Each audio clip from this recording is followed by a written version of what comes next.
మహాగణాధిపతయే నమః. ఓం గురుభ్యో నమః. ఓం శ్రీమాత్రే నమః. పరమేశ్వర స్వరూపమైనటువంటి జ్యోతిష, వాస్తు మరియు ఇతర అనేకమైనటువంటి శాస్త్రములను మనకు అందించినటువంటి మహర్షులకి నమస్కారం. హయగ్రీవ హయగ్రీవ హయగ్రీవేతి యో వదేత్ తస్య నిస్సరతే వాణి జహ్నుకన్యా ప్రవాహవత్. అరుణాం కరుణాతరంగితాక్షీం ధృతపాశాంకుశపుష్పబాణచాపాం అనిమాదిభిరావృతాం మయూకైః అహమిత్యేవ విభావయే భవానీం. శ్రీమాత్రే నమః. ప్రేక్షకులకి ఆ లలితాంబిక అమ్మవారి యొక్క అనుగ్రహం పరిపూర్ణంగా కలగాలని మనస్ఫూర్తిగా కోరుకుంటూ మనం ఈరోజు 15వ తేదీ నుంచి 21వ తేదీ వరకు ఉన్నటువంటి గ్రహస్థితి ఏ విధంగా ఉంది అని చెప్పి చూసుకున్నట్లయితే, మకర రాశి నుంచి మేషరాశి వరకు చంద్రుడి యొక్క సంచారం జరుగుతుంది. కుంభంలో వక్రించిన శని, మీనంలో రాహువు, మనకి అదేవిధంగా మిథున రాశిలో కుజుడు, సింహంలో ఉండేటువంటి రవి కన్యారాశిలో ఉండేటువంటి కేతువు దగ్గరికి 17వ తేదీ మారుతున్నాడు. కేతువు శుక్రుడు కన్యారాశిలో కలిసి ఉంటూ 19వ తేదీ శుక్రుడు ముందుకు వెళ్తున్నాడు. అదేవిధంగా బుధుడు కూడా ఆ స్థానాల్లో తిరుగుతూ, మరియు ఇక్కడ గమనించుకున్నట్లయితే ఈ యొక్క గురువు మనకి వృషభ రాశిలో ఉన్నాడు. గురువు కనుక చూసుకున్నట్లయితే ఈ కుజుడు మిథునంలో ఉంటూ శుక్రుడి మీద కేతువు మీద ప్రభావం చూపిస్తున్నాడు. దాని తర్వాత 17వ తేదీ నుంచి రవి మీద కూడా ప్రభావం చూపిస్తున్నాడు. దీనివల్ల దేశవ్యాప్తంగా ప్రపంచవ్యాప్తంగా కలిగేటువంటి ఫలితాలు, మరియు ఒక్కొక్క లగ్నం వారికి, ఒక్కొక్క రాశి వారికి ఎటువంటి మంచి ఫలితాలు జరగనున్నాయి, ఏ విషయాల పట్ల జాగ్రత్త వహించాలి, ఏ దేవతా ఆరాధన చేసుకోవాలి, ఇవి చెప్తుంది నేనైనప్పటికీ కూడా చెప్పిస్తుంది సాక్షాత్ లలిత అమ్మవారిగా భావిస్తూ ఒక్కొక్క లగ్నం లేదా ఒక్కొక్క రాశి గురించి తెలుసుకుందాం. మిథున లగ్నము, మిథున రాశి. మిథునం వారికి గనక చూసుకున్నట్లయితే, మీకు లగ్న రాశ్యాధిపతుల యొక్క స్థితిగతులు కనుక చూసుకున్నట్లయితే, కొంతవరకు మీరు ఏదైనా ప్రాపర్టీస్ తీసుకునేటువంటి అంశాలలో కొంత జాగ్రత్తగా ఉండాలి అనేటువంటి చాలా స్పష్టంగా గోచరిస్తుంది. ముఖ్యంగా మీ ధనాధిపతి శని రాహువుని క్రాస్ చేసుకుంటూ వెళ్తున్నాడు కాబట్టి ఫైనాన్షియల్ మ్యాటర్స్ విషయంలో, కుటుంబ సభ్యుల విషయంలో కొంత అప్రమత్తంగా ఉండవలసిన పరిస్థితి ఉంది అని చెప్పి చూపిస్తుంది. అలాగే కొన్నిసార్లు చూడండి, గవర్నమెంట్ రిలేటెడ్ సంబంధించిన స్థలాలు తెలియకుండా, మనం గవర్నమెంట్ అండర్టేకింగ్లో ఉన్నది తెలియకుండా మనం ఏదో కొనేస్తూ ఉంటాం. అటువంటి తప్పిదాలు జరుగుతాయి, కాస్త జాగ్రత్తగా ఉండాలి. కాకపోతే ఈ 19వ తేదీ నుంచి ఎప్పుడైతే శుక్రుడు మారుతున్నాడో 5వ స్థానంలోకి, ఇది ఒక లక్ష్మీ యోగంగా చెప్తారు. దీనివల్ల స్ఫురణ, దేవత అనుగ్రహము, సంతాన యోగము, పంచమాధిపతి పంచమంలో ఉండడం వల్ల క్రియేటివ్ రంగాల్లో ఉండేటువంటి వారికి ధనయోగము, ఆరోగ్య రంగాలు, క్రియేటివ్ రంగాలు, ముఖ్యంగా క్రియేటివ్ రంగాల్లో ఉండేటువంటి వారికి ధనయోగం కలుగుతుంది ఈ వారం ప్రత్యేకంగా. అయితే ఈ 2వ అధిపతి అలా ఉన్నందుకు కొంత ఎవరికైనా బ్యాంక్ ట్రాన్సాక్షన్ చేసేటప్పుడు, అక్కడ మీరు ఎక్కడైతే జాబ్ చేస్తారో ఆ కంపెనీస్లో జాబ్ చేసేటువంటి వాళ్ళకి ఏదైనా మనీ అప్పుగా ఇచ్చేటువంటి విషయాలు మాత్రం తొందరపడి ఇవ్వకండి. బికాజ్ ఆఫ్ 6వ అధిపతి లగ్నంలో ఉన్నాడు, కూర్చున్నాడు. సో కుజుడు ఎప్పుడైతే లగ్నంలో వచ్చి కూర్చున్నాడో, ఇదేం చెప్తుంది చాలా స్పష్టంగా, మీరు తొందరపడేదైనా కనుక ఇక్కడ తప్పిదం చేసినట్లయితే ఈ కుజుడి యొక్క ప్రభావం వల్ల మీకు అనవసరంగా దీని ఎఫెక్ట్ ఉంటుంది. అంటే ఎవరికైనా అప్పు ఇవ్వడం ద్వారా అది ఘర్షణగా మారుతుంది అని చెప్తుంది. కాబట్టి ఈ యొక్క విషయాల్లో జాగ్రత్తగా ఉండండి. విదేశాలకు వెళ్ళి ఉద్యోగం కోసం ప్రయత్నం చేసేటువంటి వారికి 100% ఉద్యోగ ప్రయత్నాలు ఫలిస్తాయి. కాకపోతే కొత్త కోర్సెస్ చేద్దాం అనుకునేటువంటి వారికి మాత్రం కాస్త అనుకూలంగా లేదు. హయగ్రీవ స్తోత్ర పఠనం చేయడము, రవికేతు గ్రహాల దగ్గర దీపారాధన చేయడము, అంటే కొత్త కోర్సెస్ అనే కాదు, ఒక వాహనం తీసుకుందాం అనుకున్నా, లేకపోతే ఒక గృహ నిర్మాణము లేదా అపార్ట్మెంట్ తీసుకున్నా, ఏదో తెలియని ఆటంకాలు కలుగుతుంటాయి. అలాంటప్పుడు కాస్త మీరు కేతు, రవి గ్రహాల దగ్గర దీపారాధన చేసుకొని మీరు కనుక ప్రయత్నం చేసినట్లయితే ఖచ్చితంగా బాగుంటుంది. కేవలం గోచారమే కాకుండా మీ యొక్క జన్మజాతకంలో కూడా గ్రహాల యొక్క స్థితిని చూసుకోవాలి ఎప్పుడు కూడా.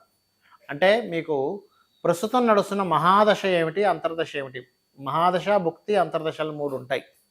మహాదశ, భుక్తి, అంతరము, ప్రత్యంతరము, సూక్ష్మదశ, ప్రాణదశ అని ఇలా మొత్తం 5-6 స్టేజ్ దాకా ఉంటాయి. అందులో పర్టికులర్గా మహాదశ, భుక్తి, అంతర్దశ ప్రధానం. అందులో మహాదశ ఇంకా మెయిన్ రోల్ ప్లే చేస్తూ ఉంటుంది. చాలామంది తెలియక ఏలినాటి శని వచ్చింది, లేకపోతే నాకు సర్పదోషం ఉంది, వీటి మీదే కాన్సన్ట్రేషన్ ఎక్కువ చేస్తుంటారు. కాల సర్పదోషం ఉంది అని కాదు. అవకెత్తు అయితే అవి కొంతవరకు ప్రభావం చూపిస్తే అసలు మీకున్న లగ్నం నుంచి ఏ స్థానంలో ఉండేటువంటి మహాదశ నడుస్తుంది, అది ఎటువంటి రిజల్ట్ ఇస్తుంది, అది మెయిన్గా పట్టుకోవాలి. అంటే ఎలాగంటే చూడండి, ఇప్పుడు మనం ఒక దగ్గరికి వెళ్తున్నాం, పలానా ప్రాంతానికి వెళ్తున్నాం, హిమాలయాలకే వెళ్తున్నాం అనుకోండి, బాగా మంచున్న ప్రదేశానికి వెళ్తున్నాం. మనం ఏం చేస్తాం, బాగా మంచు ఉంటుంది కాబట్టి స్వెటర్లు వేసుకొని వెళ్ళాలి, అక్కడ కొంచెం వేడిని పుట్టేటువంటి ఆహారాలు తీసుకుంటుండాలి. అక్కడ కొన్ని ప్రదేశాల్లో మనం అక్కడ సదుపాయాలు ఉండవు కాబట్టి కొంచెం మనం టెంట్ వేసుకోవడానికి ఒక బ్యాగ్లో టెంటు అవన్నీ పట్టుకొని వెళ్తాం. ఎందుకు, అక్కడుండే ప్రదేశాన్ని బట్టి అక్కడ ఎలా ఉంటుందో దాన్ని మనం ఆ వాతావరణాన్ని, ఆ సిచ్యువేషన్స్ని బట్టి మనం ఎలా అయితే క్యారీ చేసుకుని వెళ్తామో, మహాదశ ఏమిస్తుంది, అప్పులు ఎక్కువ ఇచ్చే యోగం ఉంది, అప్పులు ఎక్కువ చేయకూడదు. ఒకవేళ చేసినా కూడా అది ఇన్స్టాల్మెంట్స్ బేసిస్లో ఇంకేదైనా వస్తువు లాభం పొందేలాగా ఆ రకంగా మార్చుకోవాలి. కాబట్టి మహాదశ ఈజ్ మోస్ట్ ఇంపార్టెంట్. మరి గోచారం ఏంటండి, మరి గోచార ఫలితాలు చెప్పుకుంటున్నాం కదంటే మీ కాలం ఇలా ఉందని చెప్పుకోవడం. ఈ కాలం కేవలం మీ మీదే కాదు, దేశం మీద కూడా ప్రభావం చూపిస్తూ ఉంటుంది. ఇప్పుడు రవి మీకు గనక గమనించుకున్నట్లయితే వృశ్చికం మన సింహరాశి నుంచి కన్యారాశిలోకి ఆయన ప్రయాణం సాగుతుంది. కుజుడు రవి మీద కేతు మీద ప్రభావం చూపిస్తున్నాడు.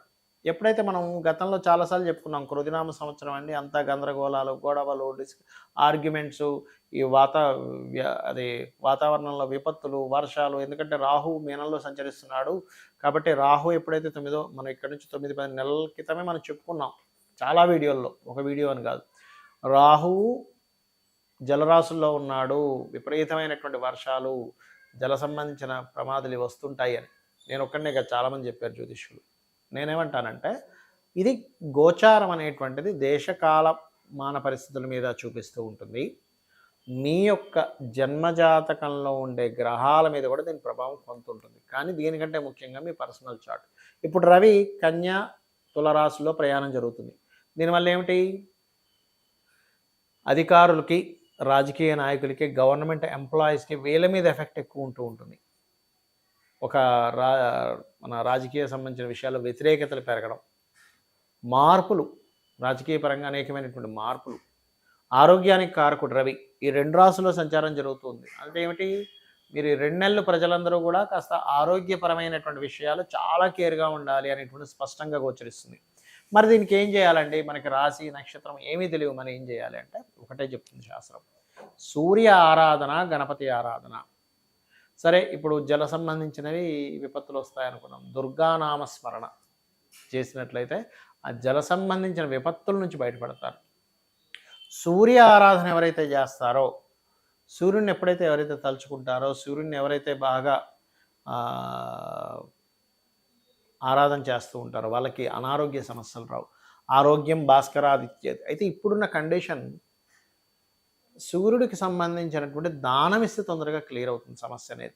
ఒక్కొక్క రవి ఒక్కొక్క స్థానాల్లో ఉన్నప్పుడు ఒక్కొక్క సంబంధించినటువంటి దాని మీద మనం సాధన చేస్తూ ఉండాలి. దానం ఇవ్వాలా, మంత్ర సాధన చేసుకోవాలా, హోమాన్ని చేసుకోవాలా అనేటువంటిది, లేదా తర్పణం వదులుతూ ఉండాలి. సూర్యభగవానుడికి అయితే మనం మామూలుగా గ్లాసులో నీళ్ళు తీసుకుని ఉదయం పొద్దున్నే చేస్తాం.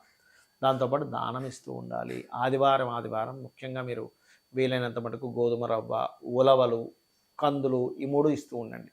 నవగ్రహాల్లో కూడా జాతకము, దశ, భుక్తి ఏమి తెలియని వారు, నక్షత్రం తెలియని వారు కూడా నవగ్రహాల్లో ముఖ్యంగా ఈ క్రోధినామ సంవత్సరంలో నేను చెప్పేది ఒకటే, కుజగ్రహము, రాహువు, రవి, కేతు ఈ 4 గ్రహాల దగ్గర దీపారాధన చేయండి. గోవుల దగ్గరికి వెళ్ళి క్యారెట్స్, బెల్లం 4 ఉండలుగా, చిన్న ఉండలుగా తినిపించండి గోవులకి. అదేవిధంగా కాస్త గ్రాసము, ఇప్పుడు ఎలాగో మనకి వినాయక నవరాత్రులు కూడా నడుస్తున్నప్పుడు సర్వసాధారణంగా నవరాత్రుల్లో అని కాదు, కామన్గా కూడా మనకి మన ఏదైతే మనకి చూడండి, ఈ యొక్క దర్భ ఆసనం వేసుకొని ముఖ్యంగా గమనించుకున్నట్లయితే గణపతికి మనం ఈ నవరాత్రులు చేసేటువంటివి ఏవైతే